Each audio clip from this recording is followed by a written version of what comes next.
Análisis final del estudio GESIDA 8815 para la detección precoz del carcinoma de pulmón. Hemos encontrado la respuesta que lo presenta la doctora María Eulalia Valencia.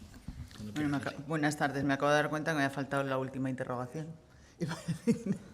Bueno, yo creo que como todos sabéis y como hemos hablado también esta mañana, el cáncer de pulmón es el cáncer más frecuente y con mayor mortalidad tanto en población con infección por VIH como en población general. De hecho, en España se diagnostican unos 30.000 cánceres de pulmón al año, de los cuales 25.000 personas fallecen. En España no está implementado la detección precoz de cáncer de pulmón, aunque, como también hemos comentado, se va a empezar a hacer un proyecto que se llama Cassandra para realizar TAC de baja radiación a pacientes con riesgo de desarrollar cáncer de pulmón. Si en población general esto no está estipulado, pues ni os quiero contar lo que puede pasar en la población con infección por VIH. Con lo cual, por eso diseñamos nosotros este estudio, en el que el objetivo principal fue evaluar la rentabilidad de la realización del TAC torácico de baja radiación en una población con infección por VIH y alto riesgo de desarrollarlo. Y luego también contar como objetivo secundario todos los hallazgos que habíamos encontrado al realizar el TAC de baja radiación. El diseño del estudio se puso como criterios de inclusión el paciente que fumaba más de 20 paquetes año, tenía un nadir menor de 200 linfocitos CD4, una edad mayor de 45 años. Una vez firmado el consentimiento informado, se realizaba el TAC inicial, en el que si no se observaban nódulos se realizaba un seguimiento anual y si existía un nódulo, lo más importante a reseñar es que si tenía más de 8 milímetros se pasaba a vía clínica para detección de cáncer de pulmón. El cronograma de las visitas lo veis aquí. En la visita inicial, pues son todas las características clínico-epidemiológicas de los pacientes y los siguientes 4 años, con lo cual realizamos 5 escáneres, se realizaba lo que pudiera haber alguna variación, como era si recibía tratamiento o no, la situación inmunológica y se realizaba un TAC de baja radiación. Las características generales de la serie las veis aquí. Se reunieron un total de 329 pacientes, de los que la mayoría eran hombres, con una edad media de 54 años y, como veis, tenían un gran tiempo de infección por VIH. La mayoría tenían la carga viral indetectable y la mediana de años en seguimiento era de 18. Punto importante es que más del 80% de los pacientes continuaban fumando en el momento que se realizó el estudio y tenían una mediana de años fumando de 37 con una mediana de paquetes año de 35, es decir, eran grandes fumadores.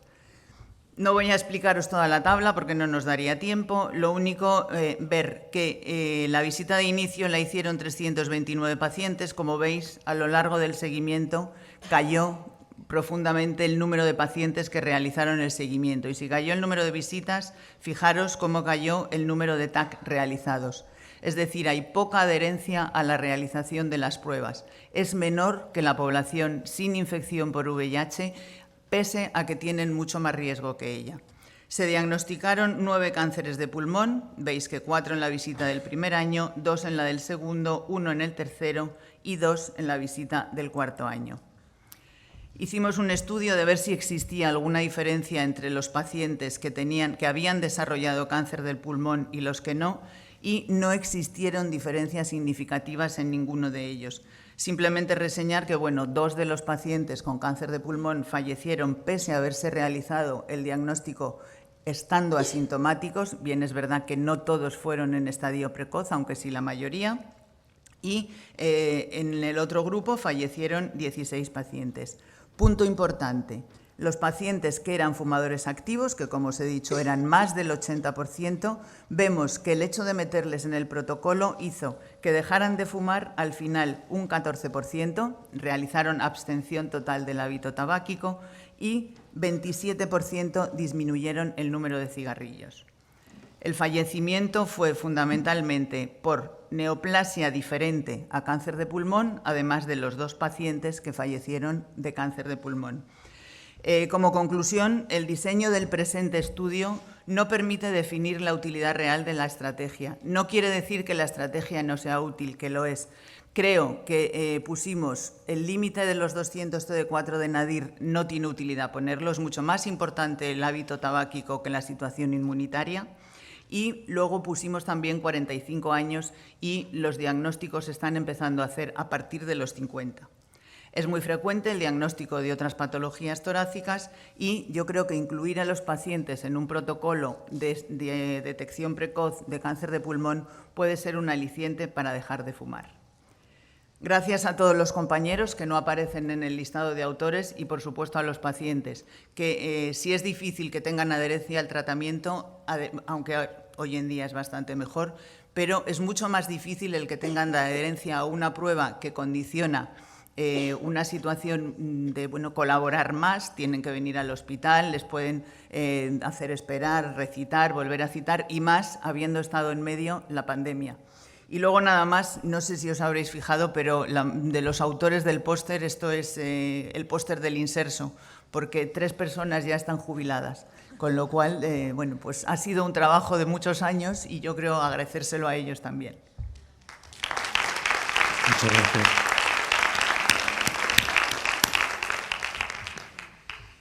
¿Alguna pregunta en la sala? Nada, muchas gracias por el trabajo, me parece muy interesante. Yo creo que además parte de esas preguntas la puede responder algún otro trabajo que está en marcha, como el Impacneo, ¿no? Que está desarrollándose. Y hay algún trabajo también en población no VIH que ya ha demostrado que el TAC de baja densidad, ¿no? Podría reducir el riesgo, la mortalidad, en definitiva, por esto, porque se detecta en un estadio más precoz. Yo creo que esto es un problema más de coste-efectividad, ¿no? Es probable que esto se demuestre en pacientes VIH, diría casi con total seguridad que va a ser muy útil. Entonces, no sé muy bien si aquí habéis analizado el número de personas a hacer despistaje para ya para conseguir un evento, ¿no? Y si luego, eso, la coste-efectividad, porque es cierto que muchas veces probablemente habéis encontrado otras lesiones que no son cáncer y que eso conlleva además más pruebas y liar un poco al paciente, ¿no? No sé si esto lo habéis analizado. Sí. El analizar cuántas pruebas hay que realizar para obtener un diagnóstico no lo tenemos analizado. Todavía estamos, pues esto ha sido el principio, la presentación final del trabajo de muchos años. Y luego sí que es llamativo el hecho de la cantidad de cosas que diagnosticas, además de los nódulos. Alguno de esos nódulos acabó en cirugía siendo un nódulo benigno.